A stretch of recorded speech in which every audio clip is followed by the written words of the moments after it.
在满街以英语为主流教学的幼儿园中，台北景美社区一个不一样的幼儿园，小朋友们扭腰摆臀，开心唱着客家歌谣，就像走进客家庄。如果假设我们自己的乡土语言都流失了，那我们学再多的外国语言的意义又在哪里？积极推动本土语言教学11年，因为深知母语是一个人的根，必须从小开始培养。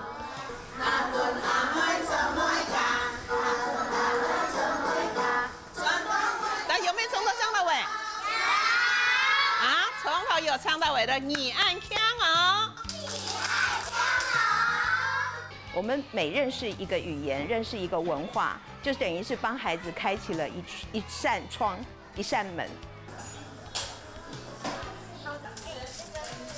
客语++9，孩子们在游戏中学说客家话，大家学得快又好，也认识更多传统文化。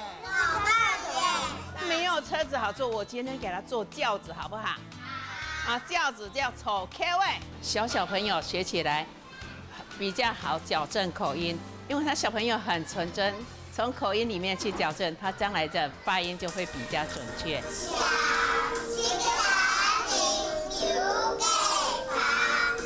客语传承从小开始，期望孩子们未来能为客家文化尽一份心力，也培养以在地文化为荣的价值观。